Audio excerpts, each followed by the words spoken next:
Oh là là, quelle curiosité de vous présenter Lexi, créatrice de contenu porno sur OnlyFans. Son approche, ses fantasmes sont très différents des miens, de la sexualité sacrée et très connectée que je vis et que je défends ici. Mais c'est justement important pour avancer tous ensemble dans la révolution sexuelle. J'ai envie de vous présenter des choses étonnantes, et pas seulement mes propres pratiques, pour continuer à ouvrir nos esprits sur ce qui existe, et sur notre droit de fantasmer et de désirer, qui s'exprime différemment. J'ai envie de commencer par là, j'ai envie de commencer par les fantasmes, parce que j'avoue que c'est ce qui me titille le plus. J'ai pas mal de gens souvent qui m'envoient, qui disent qu'ils n'ont pas vraiment de fantasmes. C'est vrai? Ouais. Je trouve que explorer et montrer aux gens qu'on peut continuer à avoir des fantasmes, on peut continuer à avoir envie d'explorer des choses, et qu'on peut avoir un peu tous les fantasmes qu'on veut. Il y a certains fantasmes qui sont juste faits pour rester des fantasmes, il y a des fantasmes qui sont aussi faits pour être assouvis. Donc je voudrais déjà savoir, toi, est-ce que tu arrives à faire cette différence, Lexi, entre les fantasmes que tu vas garder dans ton imaginaire, auxquels peut-être tu vas travailler autour pour créer du contenu autour, tu vois, peut-être même en solo, et les fantasmes que tu as envie d'assouvir? Ouais, il y a une grande différence, en effet, entre les fantasmes qui relèvent vraiment de on va dire, de la faisabilité, et que tu aimerais pouvoir vivre, expérimenter dans la vraie vie. On voit ton visage qui s'éclaire dès qu'on parle de fantasmes, j'adore. Et puis, il y a ce qui relève vraiment de ton imaginaire. Moi, je sais que j'ai été vraiment nourri par la bande dessinée, notamment, avec des personnages qui ne peuvent pas exister. Donc, qui sont vraiment le produit de l'imagination, notamment avec des monstres. Donc le hentai? Ouais, notamment le hentai, mais même avec des personnages extraordinaires. Par exemple, une fois j'avais vu ça, c'est donc cette personne très musclée avec une poitrine voluptueuse, un visage d'ange et un pénis de cheval. Ok, ah oui. Et donc, voilà, cette image, elle m'a émoustillé. Donc ça t'excite? Ouais, ça me plaît beaucoup. Pareil, dans le hentai, bah là, on va retrouver des personnages monstrueux, mi-homme, mi-pieuvre, avec des tentacules, des choses comme ça. Des fluides corporels de partout. Ouais, ça me plaît beaucoup. Donc ça, c'est très excitant. Donc, très concrètement, tu prends, imaginons, un god, c'est ça? Ouais. Tu vas te donner du plaisir avec ce god, en te filmant. Ouais. Et pendant que tu fais ça, tu vas raconter tout ton imaginaire, ce que est en train de te faire ce personnage. Est-ce que c'est ça? Ouais, okay. C'est ça. Ça, j'aime beaucoup. C'est notamment pour ça, bah là, sur mon OnlyFans, j'avais lancé une petite cagnotte pour financer l'achat d'un god qui ressemble en fait à une tentacule de pieuvre. Ok. Et donc, je viens juste de le recevoir. On va le montrer pour les membres de la chaîne Patreon qui vont voir. Les membres YouTube, ça va être censuré. Vous ne pourrez pas voir le god tentacule. Il est super beau. Vraiment, j'avais vraiment envie de l'avoir. Et donc, voilà, c'est exactement le genre d'objet qu'il me faut pour réaliser, moi, mes délires à moi.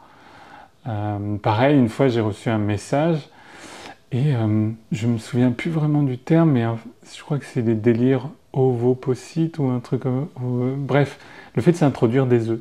Ok, donc c'est introduire des œufs où? Alors, pour ma part, dans l'anus. Donc, en fait, ça se présente vraiment comme une sorte de serpent, de tentacule et tout, qui est creux. Donc, à une extrémité, tu introduis des œufs. Des vrais œufs?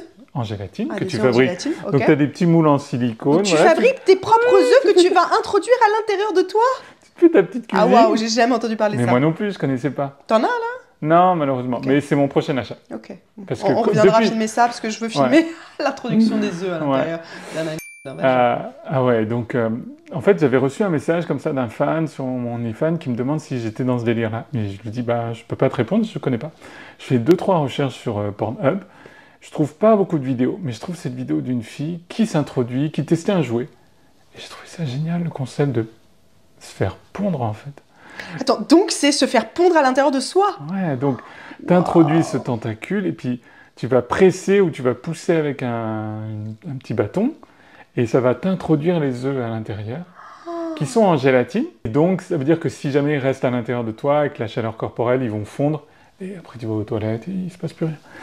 Mais c'est-à-dire que tu peux les garder quelques temps à l'intérieur de toi et puis tu peux aller t'amuser à pondre. Et donc, tu vois, dans mon imaginaire, alors je parle vraiment d'un imaginaire délirant, mais moi je m'étais imaginé, pour Pâques, me faire une petite tenue de lapin, voilà, et je me fais féconder par ce petit truc qui m'introduit des œufs, et puis je vais me faire un petit tour dans les bois et je vais aller pondre des œufs de Pâques, tu vois. Ah ouais, waouh, ok. C'est super créatif. Ah, mais j'adore. Ça, c'est mon objectif pour Pâques. Ok, donc pour pas aller pondre des œufs. Ouais, aller pondre des œufs. Donc, et ça, c'est excitant. En quoi c'est excitant? Qu'est-ce qui est excitant là-dedans? Je sais pas. Il y a quelque chose où, tu sais, tu viens incarner des personnages qui n'existent pas, qui sont extraordinaires. J'ai pas envie de me jeter des fleurs, mais au sens propre du terme, je suis un personnage déjà extraordinaire. C'est-à-dire que je sors de l'ordinaire. Je suis ni un homme, ni une femme. J'essaye de jouer sur cette ambiguïté. Donc, je me dis, poussons le délire jusqu'au bout. Allons plus loin. Voilà. Et donc, ça excite. Ah ouais. Et donc, l'idée d'être un lapin, une sorte de lapin femme-homme qui pond des œufs. Déjà, il y a n'importe quoi. C'est n'importe quoi. Qui plus est des œufs de Pâques qui ont été fécondés par un serpent. Si je suis en train de semer mes fantasmes, il y a toute une symbolique, j'aime bien en fait. Donc tu vas loin, il y a vraiment en fait un imaginaire très poussé dans ce que tu vas concevoir autour du fantasme. Après, les gens vont le regarder comme ils veulent, mais moi, quand je construis tout ça, c'est vraiment quelque chose qui est en moi, que j'ai nourri avec les années de littérature, de lecture. J'ai beaucoup de littérature érotique, j'ai beaucoup de bandes dessinées. Voilà, je me suis nourri de tout ça. La personne que je suis, c'est le fruit aussi de toute cette création artistique qui m'a précédé, en fait. C'est-à-dire que j'aime bien faire des contenus qui peuvent être très crus, très hard, comme on dit. Et puis parfois, j'ai envie de faire des choses qui sont très glamour. Par exemple, moi, ce que j'aime pratiquer, c'est la fellation. Donc, j'adore sucer. Et je dis souvent, en tout cas quand j'ai la possibilité, j'aimerais faire une fellation qui soit très glamour. Vraiment, quelque chose... Tu vois, ces femmes qui ont le porte-cigare et tout, et le porte-cigarette, eh ben, j'ai envie de sucer comme ça, moi. C'est-à-dire, tu présentes un phallus et tu viens déguster, tu viens apprécier. Ça vient... C'est un art, en fait. Bien sûr, il y a l'art de la fellation. Donc, voilà, il y a tout un cérémonial qu'on peut créer autour de ça et qui est très beau. Et tu viens savourer comme tu savoures un bon plat, tu savoures quelque chose, tu viens l'apprécier, et donc tu te délectes de ce moment. Et ben ça, c'est venu, je pense, par cet univers dont je me suis nourri, de l'esthétique glamour, parfois vintage, rétro. Voilà, c'est des choses qui m'ont beaucoup influencé donc, dans ma manière de représenter le sexe. Donc il y a vraiment sur le sexe masculin du fantasme, c'est ça? Et de l'érotisme? Alors le sexe masculin, moi, ça a été très très tôt un objet de fantasme. Ce qui m'a beaucoup interrogé, parce que j'ai toujours été attiré personnellement par les femmes. Donc c'est Alex, qu'on verra demain, qui lui est attiré par les femmes. Voilà. Mais Lexi est attirée par... Mais Lexi, elle est attirée par, je vais dire crûment, mais par les bites en fait. C'est de l'émerveillement? Ouais, c'est de l'émerveillement, c'est du plaisir, c'est le fait de découvrir autre chose. J'ai eu une adolescence en tant qu'homme où j'ai connu de magnifiques partenaires féminines, avec de très très belles expériences, mais il manquait quelque chose. Il manquait ce truc... Pour Lexi. Ouais. Qui n'existait pas encore, vraiment. Qui n'existait pas encore. Parce que j'ai su avec le temps qu'il y avait quelque chose d'autre en moi, qui était donc... Comme si ma personne, si elle s'arrêtait à Alex, elle n'était pas terminée. Il fallait qu'elle se prolonge, et avec les années... j'ai découvert ce personnage féminin et un jour, je lui ai donné un prénom. Qui est là. Voilà. Qui est la très belle Lexi. Merci. Et donc l'idée, c'était de pouvoir vivre pleinement l'autre partie de moi, le prolongement de ma personne. Ok. Donc Lexi est très intéressée par la fellation. Donc il y a beaucoup de fantasmes et beaucoup de contenu que tu crées autour de la fellation. Ah oui. Si je pouvais en créer plus, je pense que c'est le contenu numéro 1. Okay. C'est celui que tu préfères créer? Ouais, en fait, c'est celui que je préfère créer, mais c'est malheureusement celui que je peux moins créer. Pourquoi? Parce qu'il faut trouver des partenaires fiables. Fiable, ça veut dire quoi? Fiable pour moi, c'est-à-dire quelqu'un déjà sur qui tu peux compter s'il faut... ça demande quand même un setup, tu vois. Oui. Faut pas être intimidé, il faut savoir que ça va prendre du temps, quelqu'un qui va venir t'aider, qui sait que c'est une contrainte, qui a compris que c'est un travail aussi. Qui, quand il va te dire rendez-vous dimanche à telle heure, il viendra. Or, c'est pas le cas. Je pense qu'il y a beaucoup de fantasmes. Je suis un objet de fantasme. Et malheureusement, entre le moment où la personne va me dire j'aimerais faire une vidéo avec toi et le moment où il y a vraiment une vidéo, Je pense qu'on a perdu 98% des hommes. Ok, ouais. Donc, Ouais, il y en a plein qui disparaissent. Donc dur de trouver des gens pour faire une fellation, paradoxalement quand même. Parce que ta contrainte, elle est que ce soit filmé. Voilà. C'est ça qui crée de l'excitation. Lexi, tu es très excitée par la présence de la caméra. Ouais. Confesse-nous. C'est ça, là. Ça, là. C'est ce petit objet qui pointe sur nous. Je pourrais sucer. Je pense que j'ai eu quelques relations en tant que Lexi où j'ai sucé pour le plaisir de sucer parce que ça me plaît vraiment. Mais s'il y a la caméra, ça change tout. Qu'est-ce que ça change? Tu ressens quoi à l'intérieur de quoi? C'est quoi Je sais pas. Le fait d'être regardé. Ok. On voit tes yeux qui s'illuminent là directement. Ouais, le fait d'être regardé, le fait de pouvoir me voir après, et de savoir donc que... double regard, celui des autres et le tien. Ouais. Et le fait qu'après, ça part sur Internet. C'est-à-dire que là, en ce moment, même au moment où là on parle, il y a des gens qui se masturbent en regardant mes vidéos. Et ça t'aime te dire qu'il y a des gens qui sont en train de se masturber sur toi? Ça me plaît. Ça me plaît que... C'est pas de l'ego, c'est de me dire « Waouh, je donne du plaisir ». Et c'est cool, en fait, c'est génial. Moi, je me dis, quand je reçois des demandes de mecs qui me disent « Ah, j'aimerais que tu fasses ce type de vidéo », mais je me dis « Mais génial, enfin génial, t'as quelque chose en toi, t'as envie que ça vive, t'as envie que ce désir existe, t'as envie de te dire, par exemple, une fois, j'ai reçu une vidéo où la personne me demandait de le gronder avant de l'humilier. J'adore, en fait. J'adore de me dire qu'après, il y a quelque chose qui s'est libéré, qui est vivant, c'est génial, ou parfois c'est juste une tenue. Et donc là, on parle aussi du fantasme des autres gens. C'est quoi ton rapport au fantasme des autres gens? Ça nourrit ton fantasme? Ça crée des fantasmes chez toi? Parce que quelque part, tu exauces les fantasmes de gens, un peu. Bah, je vis des trucs, toi, par rapport à ta première question, justement, sur le fantasme, il y a les fantasmes qui sont... qui ne sont que dans mon imaginaire, puis il y a ceux que j'aimerais réaliser. En effet, il y a tout cet ensemble de fantasmes que les autres viennent nourrir, mais que j'ai moi aussi, notamment autour de la pénétration, de l'affection, du sexe plusieurs. Moi, le sexe c'est léger, le sexe c'est fun, le sexe c'est un moment de plaisir, c'est un moment de détente. J'ai ces conversations avec des consoeurs, travestis, trans, et souvent quand on rigole, on s'imagine qu'on est en train de discuter comme ça avec notre tasse de café, et puis il y a des hommes qui se présentent, et puis comme si tu fumais un cigare, là il y a un pénis qui se présente, et tu le suçois, tu le caresses, tu t'amuses, c'est quelque chose de très léger. Okay. Pour toi c'est ça. Ton rapport au sexe, il est léger. C'est léger, ça doit être que du plaisir. Okay. Or, je remarque que les hommes que je rencontre, parfois, il y a beaucoup de violence, il y a beaucoup de brutalité, c'est du sexe, comme s'il fallait prouver quelque chose. Il n'y a rien à prouver. Rien à prouver. Si tu bandes pas, tu bandes pas.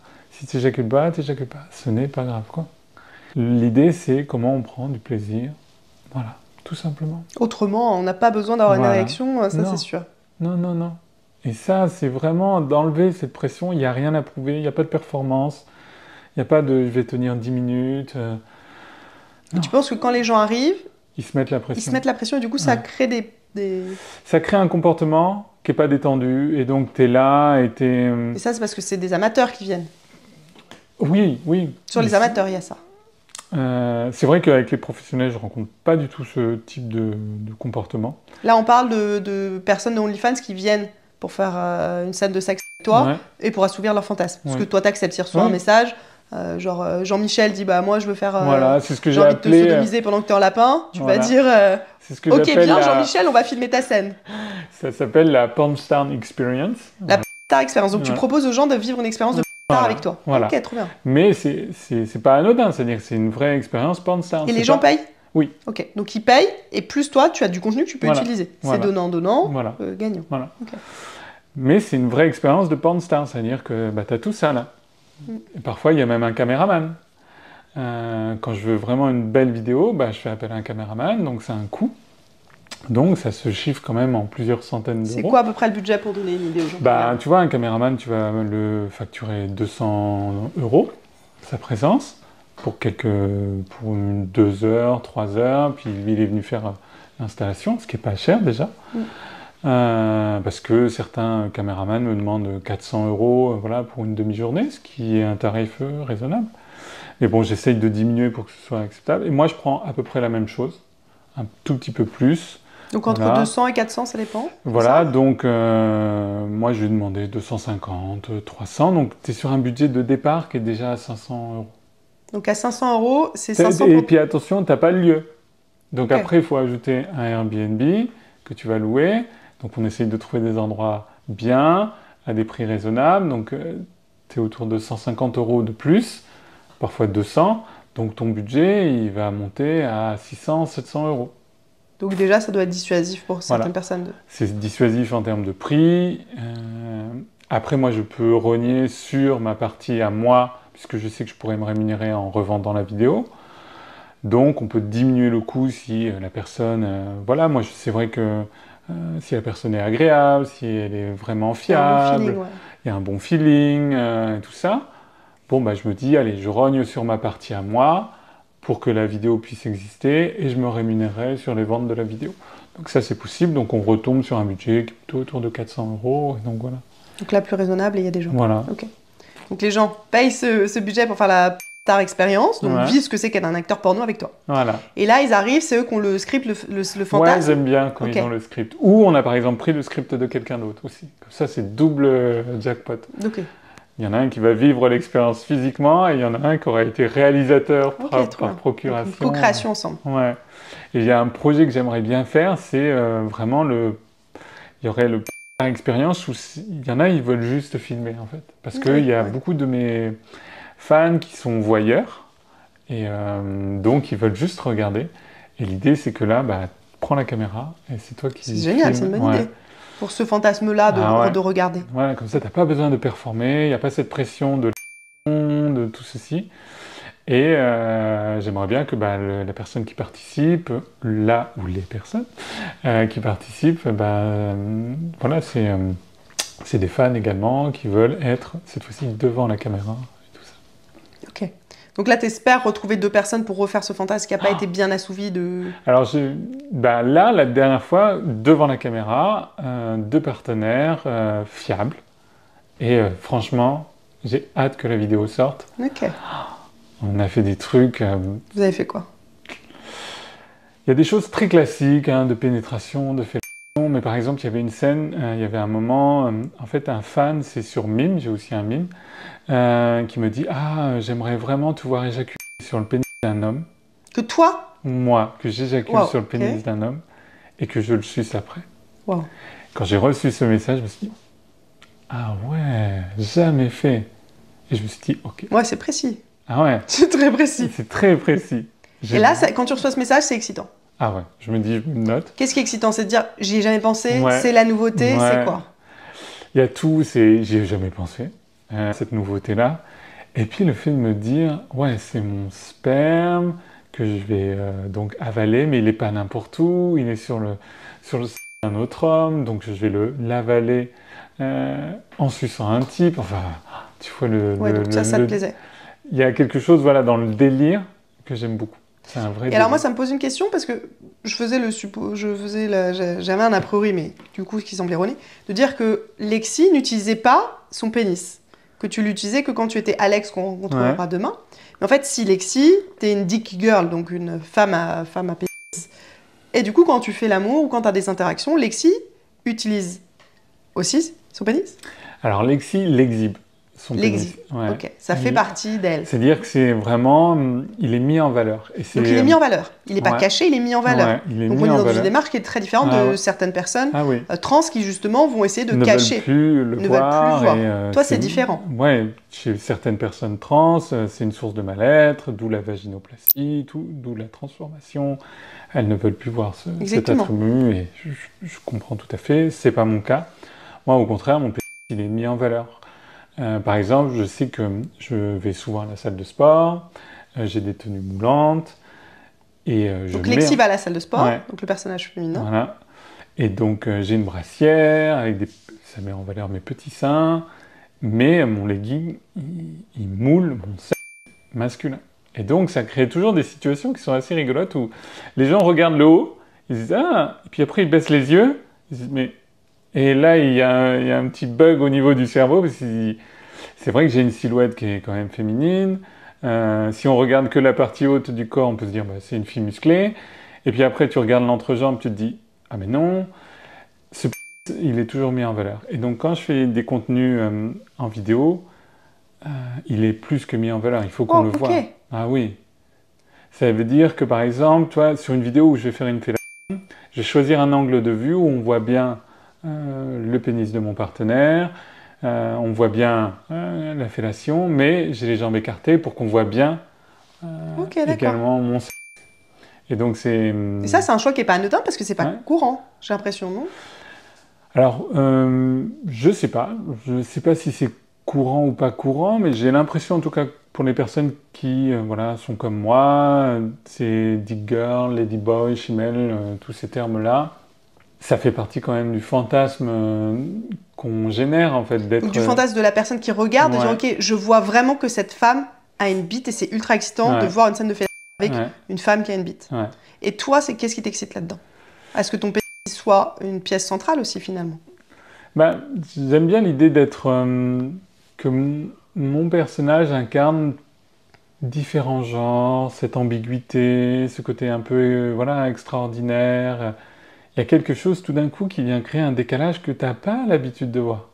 Moi, j'ai été nourri aussi au porno mainstream, où tu vois une femme qui va pratiquer une fellation, et c'est OK, dans ton cerveau, ça a été construit comme ça. Et puis là, tout d'un coup, il y a un élément en plus qui vient surgir et qui vient perturber ta lecture classique du contenu pornographique. Et ça, t'aimes bien. Et ça t'excite. C'est-à-dire, OK, je perturbe les codes un peu. On vient brouiller un peu les codes. On vient montrer que le genre, c'est pas juste masculin, juste féminin, qu'il y a des zones entre les deux, voilà, que c'est poreux et qu'il y a des personnes comme moi qui existent. Et ça, c'est hyper important aussi de le montrer, à la fois moi dans ma vie quotidienne quand je vais à la salle de sport ou dans des vidéos. Je pense qu'on a été longtemps invisibilisé en fait. Donc voilà. Donc c'est une scène centrale sur les scènes. Est-ce que toi, t'es en érection à ce moment-là? Si je suce, oui. Si tu suces, ça te fait une érection? C'est direct, hein. Mais j'atteins un niveau d'excitation, surtout quand j'ai le retour vidéo. De la caméra, puis tu as un écran derrière qui te montre si tu es bien dans le champ. Si je me vois en train de faire ça, mais l'image que j'ai de moi quand je fais ces scènes-là m'excite beaucoup. Parce que je pense que j'incarne vraiment les fantasmes qui sont dans ma tête et tout d'un coup je les mets en vie, je les mets en scène. Et oui, je suis vraiment excité quand je fais toutes mes scènes, je prends beaucoup de plaisir à faire le contenu. Même... Ça, je pense que c'est très important de le dire, que on peut avoir un OnlyFans et faire des contenus qui soient pornographiques, qui peuvent être soft ou très hard, mais le faire par choix, par plaisir, et dire en fait, c'est une façon d'exécuter mes propres fantasmes avant tout. Je trouve que c'est important quand même. Ouais. Je sais que toi, j'ai beaucoup d'interrogations et de combats qui sont féministes, et je sais que dans les courants féministes, il y a des courants abolitionnistes par rapport à la pornographie. Et je peux le comprendre parce qu'il y a des éléments dans la pornographie sur la représentation du corps féminin, sur l'exploitation du corps féminin, et je l'entends tout à fait. Mais de l'autre côté, puisqu'on le dit, mon corps, mon choix, moi c'est mon choix aussi de travailler avec mon corps, de faire du contenu sexuellement explicite avec mon corps. Et je sais qu'il y a des mouvements féministes qui adhèrent à ça, puisque notamment chez les personnes trans, où notre corps est un terrain de combat politique. Oui. On veut exister dans l'espace public. Il ne faut pas oublier que les personnes trans, on est quand même l'objet de beaucoup de violences. Et encore en France, on a de la chance. Dans des pays, on les assassine. Donc mon corps, c'est un terrain de combat. Et les femmes se sont battues pour avoir des moyens de contraception, pour avoir l'interruption volontaire de grossesse. Et donc... moi, mon corps, c'est aussi un terrain politique, un terrain de combat, j'ai envie d'en faire ce que je veux, et donc j'ai envie, parce que c'est mon choix, personne ne m'a exploité, personne ne t'exploite. Voilà. Et ça, c'est vraiment important. Si le contenu pornographique est fait par choix, vraiment, et la question du choix, elle peut se comprendre, tu sais, quand tu es pour une femme où tu es économiquement vulnérable, parfois tu penses que c'est un choix, mais si tu l'as fait parce que t'as des difficultés financières... Et que tu es bloqué. Voilà, donc ça c'est une autre question, mais... Quand la question-là ne se pose pas, c'est-à-dire que moi, j'aurais pu faire 1000 autres métiers. J'ai des diplômes, j'ai fait des études, j'ai été chef d'entreprise. Il y a un moment dans ma vie, j'aurais pu faire mille et un autres métiers. Et qui même t'aurait rapporté plus d'argent. Ah mais avant, je gagnais beaucoup plus d'argent que dans le porno. Franchement, je pense que j'ai divisé mon rythme de vie par 3 en faisant oui. Ouais. Avant, mais j'avais une situation matérielle très confortable. Très, très confortable. Je vivais dans un endroit beaucoup plus grand. Mais, voilà, c'est un choix de vie. Mais Et c'était oui. moins ce qui te faisait kiffer. J'aimais bien, mais à un moment, je me suis dit, allez, c'est ça que je veux faire maintenant.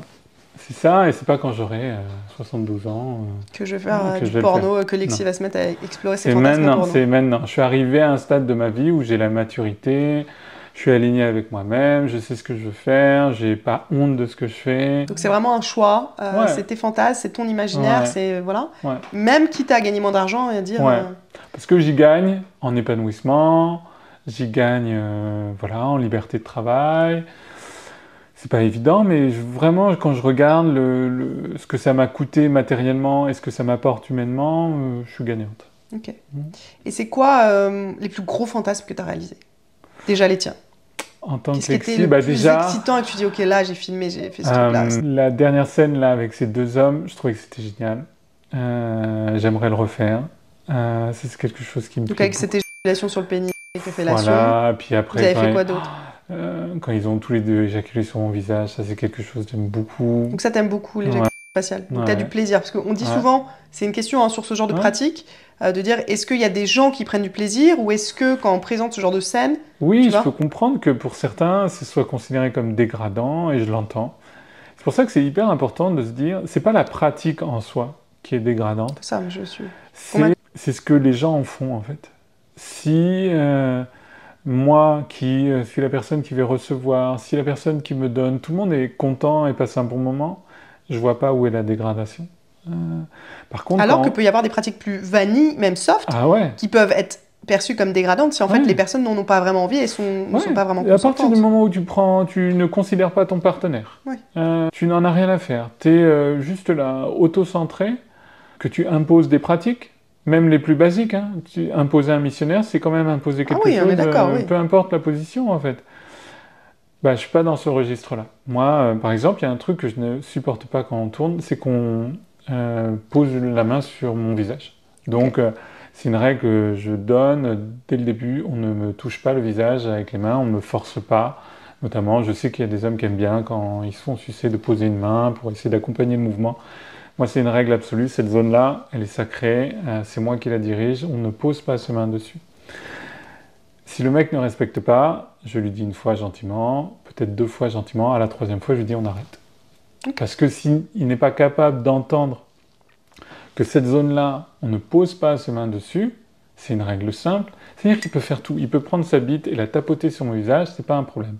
Mais les mains, on ne touche pas, on ne vient pas forcer, toucher... Voilà. C'est ta règle et c'est ton corps et c'est ton choix. Voilà. Il n'y a même pas besoin d'expliciter pourquoi. C'est juste... Et d'ailleurs, je ne dis plus pourquoi. Je dis, on ne fait pas ça. C'est tout. Et pareil, je n'embrasse pas. Alors pourquoi? Ça, tu sais, c'est intéressant. C'est hein, J'embrasse parce que j'ai toujours associé le baiser à quelque chose qui relève de l'intime, de l'amour, Il faut que je partage vraiment quelque chose d'intime. Et là, il y a une caméra et on coupe les scènes, les machins... Et puis surtout, mon excitation, ce n'est pas la personne, c'est son sexe. C'est-à-dire que Pierre, Paul, Jacques peut venir. Pour moi, c'est pas Pierre, c'est pas Paul, c'est pas Jacques, c'est juste un phallus. Donc ça ne veut pas dire que je ne respecte pas la personne, mais c'est-à-dire que... Et le fantasme n'est pas à cet endroit-là. Voilà, c'est pas ça. Je ne suis pas attiré par la personne. Or, moi, le baiser, je l'ai associé à des personnes qui m'attirent. Psychiquement, émotionnellement, physiquement... Et donc, c'est vraiment quelque chose que je partage qu'avec des personnes qui partagent ma vie, vraiment, où il y a quelque chose de fort. Là, quand je fais du sexe devant la caméra, ça peut être sexuellement très très fort. Et donc, physiquement, il peut y avoir plein de choses. Mais je ne suis pas dans le délire d'embrasser. Moi, je peux sucer tout du long de la vidéo, mais je n'embrasserai pas. Et ça, c'est des règles que je pose. Et qui font que c'est comme ça. Et ça vient aussi cloisonner ce qui appartient à ma création vidéo et ce qui appartient à mon intime, qui reste mon intime. Et donc tu arrives à dissocier vraiment ça. Dans ta tête, c'est clair et ça n'a rien à voir. Voilà, et ça, c'est Mais je pense que ça s'est pas fait comme ça d'un coup. C'est en créant, en expérimentant, en ayant fait des rencontres, en voyant des personnes, et de me dire, ah oui, bah non, ça, en fait, c'est pas mon délire. Donc voilà. Et tu as quand même envie de faire l'amour? Imaginons, tu passes une demi-journée à faire des scènes. Est-ce que tu as encore envie de faire l'amour et de faire l'amour, pas de faire du sexe? De dire, ok, je rentre, en fait, Alex, que vous rencontrerez dans l'autre partie de l'interview, est en couple. Et du coup, est-ce que Alex a encore envie de faire l'amour avec sa partenaire? Ouais, bien sûr. Ouais. Puis parce que ça n'a rien à voir. Ça n'a rien à voir. Faire l'amour, c'est tout un spectre de choses qui, par exemple, que tu ne fais pas dans la création de vidéos. Dans la création de vidéos, ce qui va t'intéresser à la fin, c'est le rendu final. Donc, tu crées ton contenu, tu fais les choses pour que ce soit joli sur une vidéo. Quand tu es dans l'intimité, tu vas partager des choses qui... tu t'en fiches de savoir si ça va être... Tu vas juste être là, est-ce que tu vas caresser la personne, tu vas passer ta main dans ses cheveux, tu vas lui susurrer des mots à l'oreille, tu vas pouvoir l'étreindre. Donc, c'est tout un autre champ qui, à la caméra, ça n'intéresse pas. Tu peux pas ressentir ces choses-là. Donc, ça veut pas dire qu'à la caméra, tu pourrais pas représenter une scène très soft, très tendre de sexe. Mais tu es plus préoccupé par le rendu visuel, alors que dans ton intimité, tu es préoccupé par l'épanouissement de l'autre, ton épanouissement. Donc, c'est complètement différent. Ok, donc dans ta tête, c'est cloisonné, c'est clair. Oui, et l'un n'empêche pas l'autre. Et l'un n'empêche pas l'autre. Ok. Et est-ce que le désir, c'est le même désir ou c'est un désir qui est différent? Non, Lexi, elle a des désirs, j'ai presque envie de dire, un peu de consommation de sexe. Ouais. Donc voilà, dans mes fantasmes... D'où le fait que ce soit l'homme soit réduit quelque part à son phallus, voilà. Et plus à une personne un peu en soi. Voilà. C'est pour ça que c'est vraiment de la création vidéo, c'est-à-dire que c'est pas un manque de respect vis-à-vis des hommes que de les considérer comme un phallus, parce que là, on est dans de la création vidéo. C'est un objet de ma création vidéo. Donc il faut accepter... C'est un accessoire de ta création à toi, de ton univers à toi. C'est-à-dire qu'après, les hommes, dans mon quotidien, j'ai beaucoup de respect pour les hommes, même si j'ai parfois beaucoup de mal avec eux. Mais voilà, moi, c'est un objet c'est un outil de travail. Donc, ce qui m'intéresse, c'est vraiment d'avoir des phallus, en fait. C'est pour ça, il y en a beaucoup qui me disent « Ah, j'aimerais faire des vidéos, mais j'aimerais être masqué. » Mais j'ai envie de dire « Mais c'est pas à ta tête qu'on veut voir. » Et t'acceptes ce genre de conditions? Mais bien sûr, mais je m'en contrefiche. Beaucoup me demandent « Oui, il faut être discret. » Et je leur dis « Mais c'est mon métier. Je suis pas là pour faire des vagues. Je suis pas là pour aller ensuite faire du chantage, je sais pas quoi, ou poser des Donc ça te gêne pas, tu vas pas en parler de la personne, tu vas réserver sa confidentialité, son intimité, et tu vas même cacher sa tête. Ah mais je floute, parce que je n'ai aucun intérêt à causer du tort à qui que ce soit. Puis c'est tellement en contradiction avec toute mon idéologie, que ça doit être épanouissement, que ça doit être plaisir, donc c'est pas pour mettre de la pression. Oui. Et les autres personnes ont du plaisir? J'espère. Oui. J'espère. J'ai l'impression qu'ils en prennent beaucoup. Mais en tout cas, je sais que les personnes qui ont fait des scènes avec moi, quand elles m'envoient des messages en me disant « Waouh, c'était génial, quand est-ce qu'on recommence ?»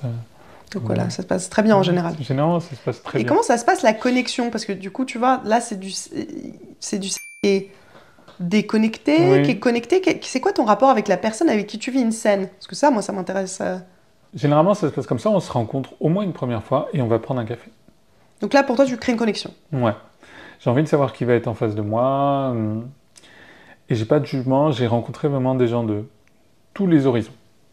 Tous milieux sociaux, toute situation, célibataire, marié, en union libre. J'ai rencontré tout le panel de ce que la société peut faire. Vraiment. J'ai envie de découvrir une personne qui a une sorte d'histoire de fantasme. Voilà, moi j'aimerais faire ça, puis de savoir un peu ce qu'elle lui a plu en regardant mes vidéos, j'ai envie de découvrir ça, et puis après, j'ai juste envie de vérifier si la personne est fiable. C'est-à-dire, si c'est tel jour, ce sera tel jour. Donc la connexion, elle est quand même... Voilà, j'ai plus envie de dire que ça doit être une connexion qui est de l'ordre du... Voilà, est-ce on partage ce terrain du coquin, du sexe léger. Si on partage ça, c'est bon. On va pouvoir faire des... C'est suffisant. Ouais. Donc c'est pas... c'est pas... Après, je vois pas trop ce que je pourrais demander. J'ai jamais vraiment réfléchi à la question, mais je pense que je veux m'assurer que la personne et fiable, qu'elle sache où on va quand on va créer du contenu. Et puis de l'autre côté, ouais, qu'il y a une petite histoire coquine, voilà, j'ai envie de savoir un peu ses fantasmes, que ça va nourrir tout ça. Et c'est ça qui va me plaire. J'ai besoin d'être un peu excité. Donc après, bien Donc sûr... ça t'excite la partie discussion quand la personne ouais. elle raconte les fantasmes. Ouais. Donc ça crée déjà quelque chose. Mais oui, c'est hyper important. C'est hyper important. Et après, il y a un dernier point qui est aussi la connexion physique. C'est-à-dire qu'il faut que la personne, voilà, elle me plaise aussi physiquement. Ça t'arrive de dire, ok, cette personne ne me plaît pas physiquement, je Ouais, veux pas? c'est rare. C'est rare. Parce que ton excitation, elle est pas sur ce plan-là? Oui. Moi, en tout cas. Enfin, il faut que je me sente bien avec la personne et que je le veuille ou non, je pense que la partie physique, elle intervient quand même. Il y a des choses qui sont de l'ordre de l'indescriptible. C'est vraiment... Il y a des types de physique que je trouve... qui, à mon sens, voilà... par exemple, je ne sais pas comment je pourrais le décrire, mais je sens comme une force violente, tu vois, parfois.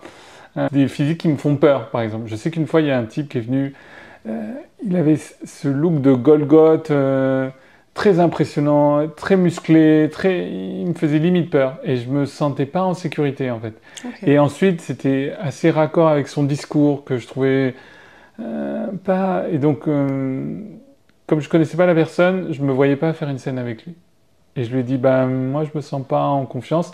Et j'ai plutôt eu raison, parce que sa réaction m'a conforté dans ce choix. Oui, c'est pas la peine de me faire déplacer. Je suis bon, d'accord. Si on n'a plus le droit de dire non. Oui. Le consentement, ça c'était quelque chose, je lui ai répondu, le consentement c'est pas juste ok quand je dirais oui. Le consentement c'est de respecter aussi quand je vais dire non. C'est surtout à ce moment-là qu'il faut montrer, sa réponse aurait été de dire, je comprends, bonne continuation. Et puis, non, et en gros, il me remettait un coup de pression, pourquoi tu m'as déplacé si c'est pour dire non? C'était justement pour m'assurer de qui tu étais. Parce qu'à ce moment-là, la personne, elle n'a pas payé. Non. Non, c'est ça, c'est juste une discussion pour voir si c'est possible de faire une scène. On se rencontre, voilà, est-ce qu'on va travailler ensemble et souvent, j'ai ce genre de réaction. Dès que je dis non... Et alors, tu dis non souvent à quel moment? Soit parfois dans la conversation, déjà. Ok. C'est des conversations, par exemple, la personne est très insistante, très lourde. Pression. Ouais, pression. Elle réclame une réponse très très vite. Je dis, oula, c'est pas bon signe. C'est vraiment pas bon signe. Elle te relance tout le temps, le matin, midi, soir. Oh là là, si je passais matin, midi, soir devant mon téléphone à attendre qu'on me réponde, non, je suis pas à la disposition des gens. Moi, je suis... Mais je passe pas ma vie devant mon téléphone. Donc ça, souvent le non, il intervient là. Je le vois vite dans la conversation. Ok, donc là, il y a un frein. Ensuite, quand tu prends le café, voilà. Avant même qu'il y ait eu des échanges monétaires et tout, juste on discute, tu vois la personne, tu vois son énergie, son feeling, c'est ça? Donc il y a du non. Et sinon, si on a passé ces deux étapes, après c'est ok pour moi, mais c'est souvent la personne qui disparaît en fait. Mais alors, est-ce que pendant on parle de consentement, est-ce que pendant les scènes, il y a des moments où tu vas dire, ok, en fait, je veux pas faire telle pratique, ou tel geste me va pas, ou là, je réadapte, ou je réoriente? Ça m'arrive, mais c'est pas comme un refus, c'est plus comme une préoccupation de... Est-ce que tu peux donner un exemple? Par exemple, des positions qui ne rendent pas bien à la caméra. C'est-à-dire que là, la personne qui est avec moi, mon partenaire, est plus préoccupé par son plaisir, donc il a envie de me pénétrer, alors que moi, je suis préoccupé par comment ça va rendre. Ok. Et donc, je lui dis, non, ça on peut pas, parce qu'on verra rien à la caméra. Ça va pas rendre bien. Donc, il faut trouver une autre... Donc, je te fais une contre-proposition, en fait. Voilà. Tu peux me pénétrer, mais dans cet angle-là, parce qu'il faut qu'on voit. Donc, voilà. Mais sinon, je crois que j'ai jamais eu de situation où je me suis dit, non, ça, je veux pas. Parce que les seules choses que je refuse, c'est qu'on me touche le visage et qu'on m'embrasse. Et ça t'est jamais arrivé pendant un truc de dire, en fait, là, j'ai plus envie, ou ça me plaît plus, ou... Non, c'est jamais arrivé. J'ai jamais connu ça. Ok. C'est-à-dire que la vidéo, une fois qu'elle est lancée, généralement, ça se passe plutôt très très bien dans 99% des cas. Ok. T'as pas de cas où tu réorientes? Non. Non, on va juste vraiment se préoccuper de est-ce que ça rend bien à la caméra. Et est-ce que c'est parce qu'en amont, tu sais ce que tu vas faire exactement, tes fantasmes et les fantasmes de la personne? Parce que est-ce qu'il y a des fantasmes que tu vas refuser? Alors, tout ce qui est pipi caca. Ok. Euro. Voilà, ça on me l'a souvent demandé. Donc c'est une vraie demande? Ouais, c'est une vraie demande. Je fais pas. Tout ce qui est en rapport avec des activités illégales, donc des simulations de viol, des trucs comme ça, ça je fais pas. Je refuse et j'en profite pour dire à la personne, bon, chacun ses délires, mais pour moi, c'est une limite à ne pas franchir. Pourquoi? Je sais pas, il y a, en fait, dans toutes les simulations vraiment de Il y en a violence, pas mal quand même, hein. J'ai ouais, l'impression que c'est ça qui est un peu... Est-ce que c'est parce que ça correspond pas à un fantasme chez toi ou parce que c'est éthiquement que tu veux pas cautionner ça? les deux. Les deux. Les deux, éthiquement, j'ai du mal à me dire, je peux pas être dans le délire, j'arrive pas, parce que c'est trop lourd. Enfin, les simulations de viol, le sujet est tellement violent que je ne peux pas en faire un objet de fantasme. Okay. Même une création artistique. Non, Okay. Je trouve que le viol peut être une source de création artistique quand il est voilà, utilisé dans des chansons pour dénoncer, pour combattre. Et moi, de mon côté, je ne pourrais pas me regarder en face en me disant bah, je vais créer du contenu porno sur cette thématique-là. Je me souviens très bien, pour avoir vu le film Irréversible... J'étais traumatisée par ce voilà. film. J'étais très traumatisée par ce film. La scène, elle est terrible. Et là, on est sur... d'un côté, il y a la création artistique. Et de l'autre côté, il y a ce que ça dénonce, et puis il y a la réalité qui est derrière. Et je pense que là, on était à la frontière de ce qui était... Sur le film ? Ouais, ouais. Donc, en même temps, on s'en rappelle, oui. Tu vois, toi comme moi, c'est que c'était un point... irréversible. Les gens qui l'ont vu se rappellent de cette scène qui est tellement traumatisante. Oh là là. Donc moi, je pourrais pas venir derrière et créer du contenu, même c'est impossible. Et ça, je veux pas. Donc pareil aujourd'hui avec les scènes où la personne serait inconsciente, l'actualité, c'est impossible que je puisse faire ça, c'est une limite. Ouais. Donc l'illégalité sur les personnes, voilà, parce que du contenu par exemple qui serait illégal, moi je fais beaucoup d'exhibes, c'est illégal. Mais qu'est-ce que tu entends par exhibe? Donc m'exhiber dans des lieux publics. Voilà. C'est-à-dire tu vas créer une vidéo ou une photo où on te voit nu, ou alors avoir une interaction sexuelle dans un lieu public. Dans un lieu public. Donc ça, on est dans l'illégalité, c'est clair. Mais l'idée, c'est pas de... Alors c'est plutôt, pour préciser, parce que c'est plutôt ce qu'on appelle en fait un kink lieu public, parce qu'il y a souvent une confusion là-dessus, donc j'en profite. Exhibition, normalement le terme d'exhibition, quand tu vas montrer à des gens qui ne veulent pas voir. Voilà. Alors donc, que le kink lieu public, c'est que tu le fais parce que ça t'excite d'être dans un lieu public où tu pourrais être vu, mais par des personnes qui sont quelque part OK de le voir. Voilà. Donc c'est assez différent. Et c'est très important la précision que tu viens de faire. Parce que je pense pas que toi, tu as envie de montrer à des gens qui ne souhaitent pas voir. Donc c'est différent. C'est pour ça que c'est très important. Mon objectif, c'est pas aller de me promener nu pour aller montrer mon pénis à la sortie de l'école. C'est pour ça que je précise que c'est pas ça. Voilà. Et on n'est pas du tout dans ce délire-là. On est dans le lieu public. Ça me délire pas. D'ailleurs, une fois de plus, s'il n'y a pas la caméra pour filmer, ça ne m'intéresse pas d'aller faire de l'exhib. Je ne vais pas m'amuser à faire de l'exhib pour faire de l'exhib. Moi, ce qui me dit, c'est tiens, est-ce qu'on ne pourrait pas trouver un moyen de filmer dans un endroit où on peut être tranquille quand même, où on va nuire à personne. Donc on ne va pas se mettre à côté d'une école ou d'un lieu de travail et tout ça. Donc l'idée, c'est de faire du contenu qui soit à l'extérieur.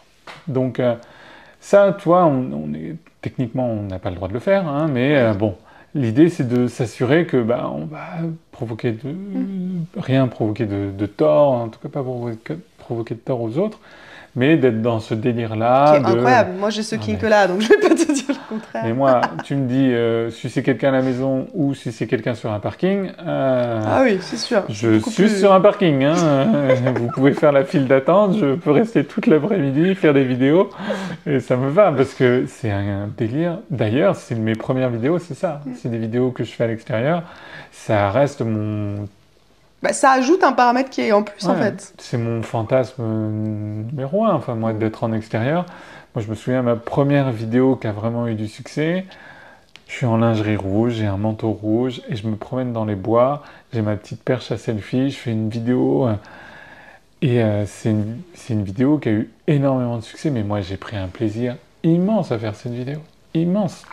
Et c'est le genre de vidéo, mais moi, j'adore. L'idée, c'est de trouver... le contenu à l'extérieur, parfois je vois sur Twitter là, des gens qui, dans des endroits, enlèvent leurs vêtements, se promènent carrément dans la rue. Je dis, mais c'est exactement ça que je veux faire, moi. Donc là, c'est même un rapport à la nudité et à montrer son corps, pas juste à de la sexualité. Ouais. Qui est excitant. Ouais, c'est exactement ça. Et donc, si je peux cumuler mes fantasmes, ce serait d'avoir par exemple plusieurs partenaires en extérieur. Donc ça, ton fantasme numéro 1, ce serait ça. Là, si je te dis, c'est quoi ton plus gros fantasme?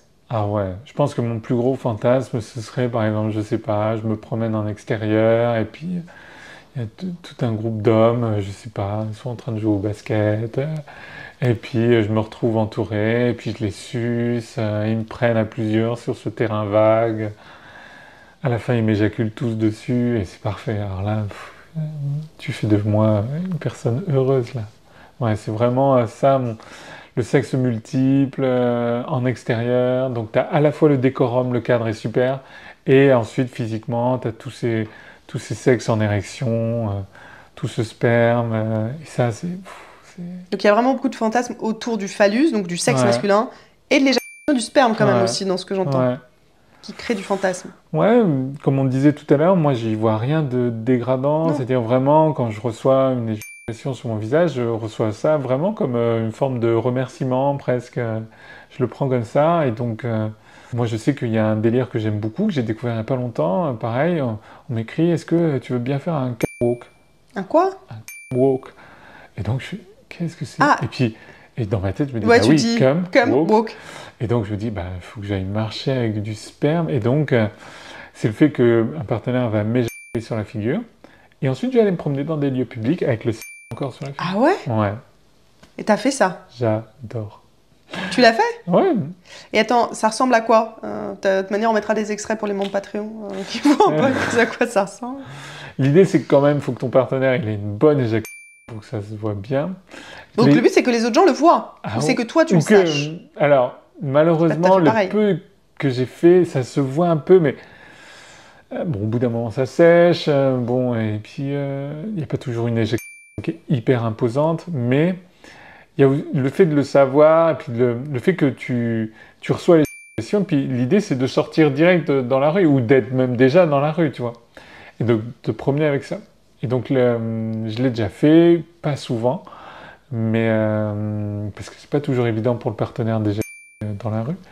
Mais ça, c'est vraiment un truc que j'aime beaucoup et que j'aimerais pouvoir faire en plein jour, puisque souvent, parfois, la nuit commence à tomber, donc la lumière est pas là. Mais en pleine journée, aller me promener comme ça, avec encore du sang sur la figure. Et tu penses que les gens, ils vont savoir ce que c'est? Non, c'est ça qui est... C'est ça ma question. Non, je pense, les gens vont se dire, mais qu'est-ce qu'elle a sur le visage? Et donc, à toi de faire ton interprétation. Je te laisse avec ça. Et donc, ils penseront ce qu'ils veulent. Moi, je sais ce que c'est. Et les gens qui vont regarder la vidéo savent ce que c'est. Et c'est ça qui est important Et dans c'est le ça qui est fantasme là. important. C'est que toi, tu saches et que les gens qui regardent la Voilà. vidéo soient au courant. Voilà. Et en fait, pas tant que les autres gens qui passent. Ok. Voilà. Et j'ai même envie de dire, la plupart des gens, ils te calculent pas, en fait. Ils calculent pas. Ils sont là, on se regarde pas tant. Après, j'ai une caractéristique qui fait que je suis très grande, je passe pas inaperçu, donc les gens peuvent me regarder. Puis j'ai ma perche à selfie, donc Oui, donc on qu'est-ce regarde qu'elle un peu. fait? Mais d'un autre côté, les gens aussi, quand ils voient ce personnage, ils ont tendance à tourner le regard, donc je suis assez protégé finalement par mon Ouais, personnage. par ça. Et puis, je me dis, je fais rien de mal, je me promène avec du sperme sur la figure. Donc. Parce que ça t'excite et que c'est ton Ah choix. ouais. Tous ces fantasmes-là, ils me plaisent bien. Le bukake, c'est un truc que j'aimerais trop expérimenter. Donc pas encore fait. Non. Donc bukake, c'est beaucoup de personnes qui vont éjaculer Ouais. sur. L'idée, c'est vraiment d'être recouverte le visage. C'est un peu comme une douche de sperme. Ouais. Ça, ce serait... S'il y a vraiment un fantasme que j'aimerais absolument réaliser, c'est celui-là. Donc le bukake. Bukake ou les pénétrations multiples. C'est-à-dire... Ça, t'as jamais fait encore. Ouais. Parce que là... Donc avoir deux personnes qui te pénètrent en même temps, Ouais. analement. Ouais. T'as jamais fait. Non. Ok. Parce qu'il faut trouver quand même des personnes qui soient suffisamment bien dotées par la nature pour que ce soit techniquement possible. Et puis que ça rentre bien à la caméra aussi. C'est toujours ça le Ouais, problème. parce que là, à filmer, il y a beaucoup de corps. Du coup, Oui. faut réussir à montrer. Ouais, il faut arriver à bien montrer tout ça, mais ça c'est quelque chose, j'aimerais... T'aimerais faire. Ah oui, absolument. Et qui t'excite et te donne du Ah plaisir. ouais. Donc idéalement, 3 partenaires, c'est-à-dire il y en aurait 2 qui me prendraient analement, et puis un autre qui serait dans ma bouche. Donc c'est assez excitant. Ah ouais, vraiment d'être...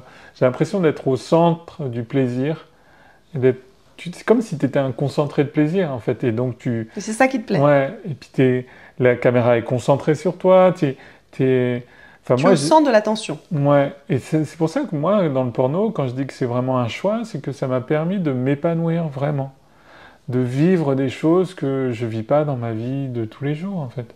Oui, bah ça, oui. Et donc, c'est vraiment un choix et une immense source de plaisir, d'épanouissement. De pouvoir réaliser en fait vraiment tes fantasmes. Ouais, vraiment. Et que ça reste pas juste des fantasmes. Ouais, exactement. Et est-ce qu'une fois que tu as fait un fantasme, il reste là et il s'intègre dans ta création? Imaginons, je sais pas, ce que tu as fait, ce truc du sperme sur l'autre sexe et tu sais, est-ce que maintenant du coup tu dis ah bah j'ai beaucoup aimé ce truc-là, donc je vais le faire et donc c'est plus vraiment un fantasme, c'est juste une envie qui s'intègre à encore une fois ton imaginaire érotique et il grossit. Ouais. Ou une fois que c'est fait, bah, le fantasme il disparaît et tu passes à autre chose. Non, il y a des choses que j'ai vraiment intégrées dans mon imaginaire. Par exemple, j'avais jamais découvert, mais le potentiel érotique de mes pieds. Ok. En fait, un jour, bah, c'était mon premier contrat.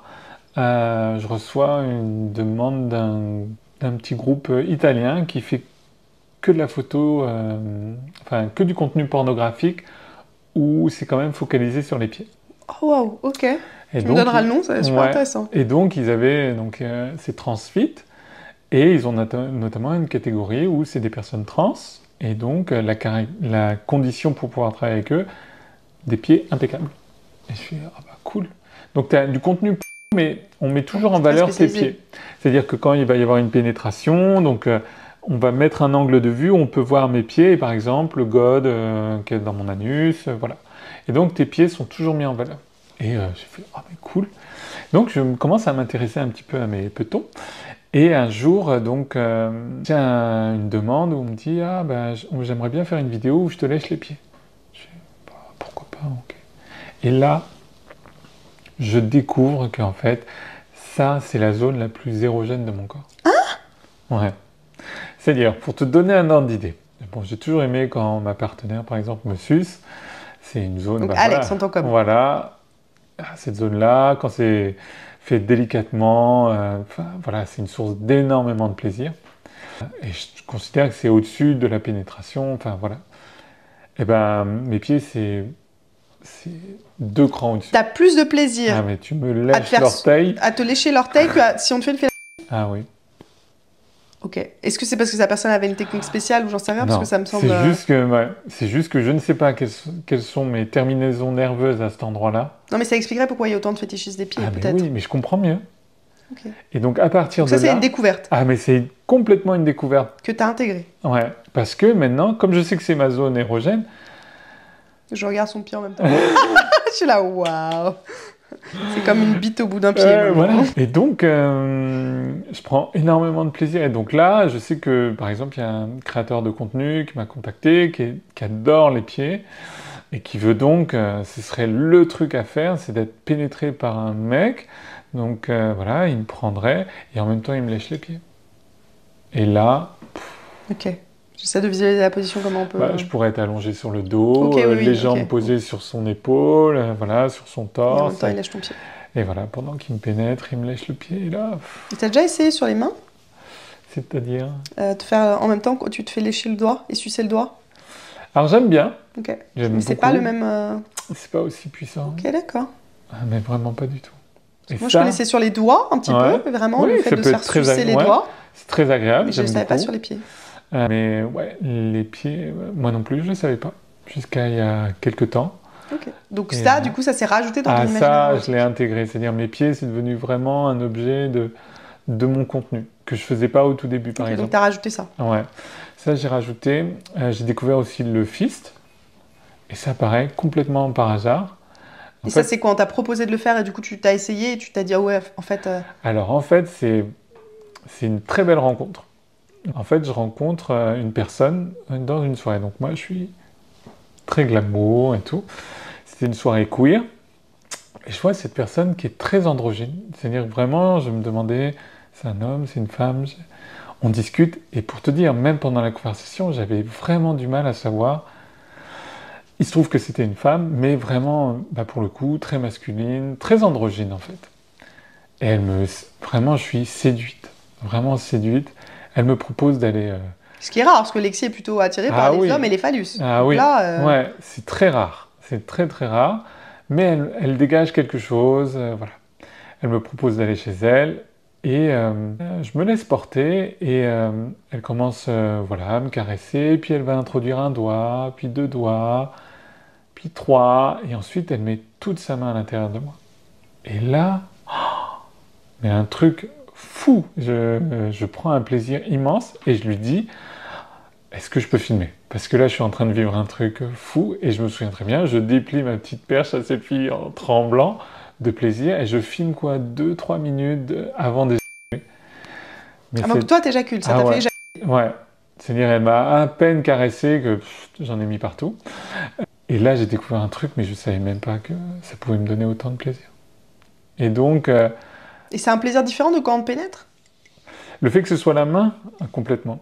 Je sais pas, c'est la manière de bouger. Parce qu'une fois que tu es à l'intérieur, tu peux ouvrir ton poing, tu peux le tourner. Donc c'est pas juste comme ça? Non, c'est vraiment... La personne, elle met son poing et après elle bouge à l'intérieur de toi? Puis, en fonction de mettre ton poing, tu peux le mettre comme ça, tu peux le mettre comme ça. Et à l'intérieur, la personne, elle bouge et elle fait tout ça? Ouais. Donc elle rentre une seule fois et après elle reste dedans? Ou elle sort, elle rentre, elle sort, elle rentre? Tout est possible. Okay. Parfois elle rentre, elle sort. J'aime bien quand ça rentre, ça sort, ça rentre, ça sort. Parfois, j'aime quand la partie la plus large qui est là, c'est la personne sort et elle s'arrête à cet endroit-là. Donc ça a une dilatation qui est assez impressionnante. Et là, soit elle décide de sortir, soit elle re-rentre. C'est l'idée de jouer sur la dilatation. Okay. Et la personne, elle va bouger à l'intérieur. Et quand elle bouge à l'intérieur de sa main, ça te fait des sensations. Ah ouais? Ah ouais, mais ça c'est génial. Si je peux l'intégrer, si la personne, quand je regarde mes partenaires, je dis « Ah, jolie main, ça c'est pas mal. » Ça la rajoute, du coup, tu l'as rajouté maintenant. C'est-à-dire, c'est pour ça que je rassure mes partenaires masculins, il n'y a pas besoin d'avoir une érection. C'est génial. Et en plus, c'est hyper pratique. Moi, je prends du plaisir. En termes d'angle de vue, c'est parfait, parce que tu n'es pas là contraint par... C'est facile de faire des jolis plans. Enfin, c'est génial, tout est top. Et puis, ça permet en plus de... Moi qui suis très gourmande analement parlant, d'avoir une belle pénétration aussi. Très belle pénétration. Là, c'est bien rempli. C'est ça que t'aimes, cette sensation. Ouais, la sensation d'être rempli. C'est pour ça, dans tous mes délires aussi, il y a beaucoup de godes qui sont très, très impressionnants. Et des gros, on va les filmer pour voir un petit peu, je pense que c'est pas mal. Alors, les membres YouTube, vous pourrez pas le voir parce que YouTube va tout de suite censurer cette vidéo, mais les membres Patreon, vous allez voir. Donc, voir des énormes jouets. C'est une toute petite collection. Énorme. Je vais tourner la caméra pour que vous puissiez voir. Ça fait combien de temps que tu as tous ces jouets? Je les ai accumulés avec le temps. Il y en a qui sont très récents, et il y en a qui me suivent comme de fidèles compagnons depuis un certain nombre d'années. Et je m'en suis débarrassé de certains, parce que ça faisait un moment que je les avais, donc il faut renouveler. Ça reste du plastique, je pense. C'est trop impressionnant. Ah ouais? Waouh! Attendez, je tourne que vous voyez ça. Lexi, présente-nous tes jouets. Oh là là. Alors cette partie va être disponible que pour les membres Patreon, parce que sinon, si YouTube, je vous montre ce qu'il y a dans le carton, là, piouf, ça va tout de suite être censuré. Donc pour voir la suite de la vidéo, il faut aller sur Patreon. Les membres Patreon peuvent voir la suite. Lexi est en train de se préparer. J'ai le droit de rentrer dans la salle de bain sans la filmer pour le moment. Mais en fait, j'ai envie qu'on parle un peu de préparation, justement. Parce que je trouve que c'est intéressant aussi. La transformation, vous verrez dans la prochaine partie Alex. Aujourd'hui, on va voir Lexi. Il faut transformer une personne qui est quand même masculine à la base en un personnage qui est ultra féminin. Et je me souviens, quand j'ai commencé à prendre des cours de maquillage, il y avait cette règle « What cover girl, don't cover boy ». Et donc, tu ne peux pas te maquiller comme une vraie fille, comme une vraie femme. Il va falloir que tu caches d'abord ce qu'il y a de masculin chez toi, pour ensuite, par-dessus, maquiller... Donc, tu as une double préparation. Puis, tu vas quand même bouger, tu vas être parfois, tu peux être dans des projecteurs, tu vas avoir des positions, tu vas transpirer, ça c'est ma hantise. Ouais, transpirer, oui, c'est vrai. Donc, il y a tout plein de paramètres qui font que tu construis tout cet aspect technique pour que ça rentre bien, parce que les gens vont voir uniquement le produit fini, mais il y a énormément de préparation. Moi, je me souviens, il y avait eu un post une fois sur, je crois, Instagram, où on te montrait des actrices avant et après leur make-up. Ouais, ça n'a rien à voir. Ça n'avait rien J'aimerais à bien voir. Et ça te met à peu près combien de temps de te préparer? En moyenne? En moyenne, on va dire 1h30, je pense. 1h30, ok. Ouais, voilà. Ce qui fait que, contrairement à ce que d'autres créateurs de contenu, créatrices de contenu, qui peuvent vraiment faire des choses à la volée au petit matin. Ouais, comme moi, au final, je mets juste ma caméra et je filme à chaque Voilà. fois, mais bon, parce qu'au final, je mets pas de Non. maquillage spécial. Au meilleur niveau. Du coup, t'aimes bien ce moment de préparation? J'aime bien voir la préparation, c'est quelque chose que j'apprécie beaucoup parce que je deviens une autre personne, une personne que j'aime bien, une personne qui a... Enfin, Lexi, elle n'a pas de soucis, elle n'a pas de problème. Elle est cool, quoi. Elle est cool. Et donc, t'aimes bien aussi le processus de... Ouais. Je passe d'un état à l'autre, Ouais. en fait, je passe de Alex à Lexi, quoi. Ouais. Et du coup, les fesses, c'était vraies fesses. Ouais. Là, en fait, quand j'ai vraiment pris la décision de devenir Lexi pleinement, c'est-à-dire que dans ma tête, c'était bon, je voulais avoir ce personnage-là. Je voulais notamment trouver un compromis parce que je voulais rester aussi en même temps Alex. Ouais. Et donc, il fallait devenir un peu androgyne et donc avoir à la fois un corps masculin et à la fois un corps féminin.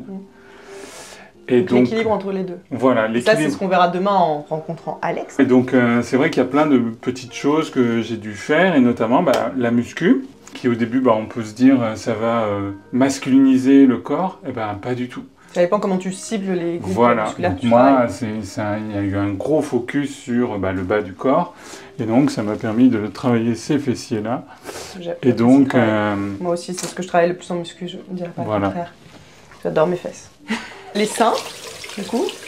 All fake. All fake. All fake. Alors ça, c'est l'avantage, contrairement à des nanas. Moi, je peux les enlever pour dormir. Je peux les enlever pour aller courir. En tout cas, c'est impressionnant. Et c'est quoi comme texture?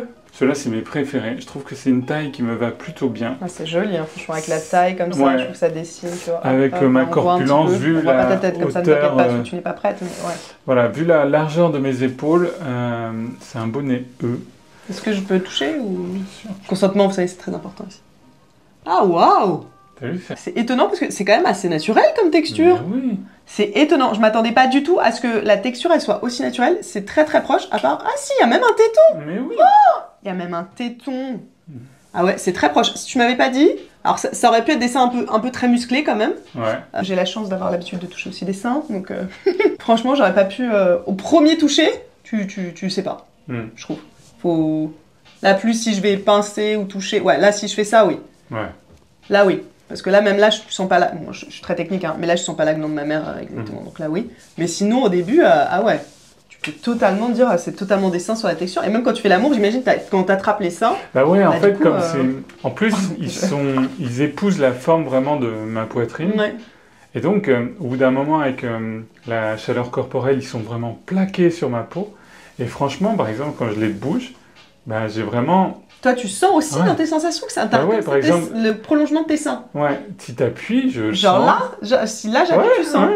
Oh, c'est incroyable quand Ouais, même. non, c'est très agréable. Et même moi, toucher, sincèrement, c'est super agréable. Ouais. Genre, moi, j'aurais pas de problème à toucher... Ouais. Que je ne perde pas le fil. Moi aussi, j'aime bien mes fesses, mais bon, là, je suis pas sûre que j'ai la même volumétrie de fesses quand même. Malgré mes muscles, mais en même temps, on fait pas du tout le même gabarit, la même taille. Voilà. Je pense Et je n'ai pas les mêmes seins non plus. Je pense pas que tu fasses 100 kilos. Ah non, je fais pas du tout 100 kilos, oui. Voilà.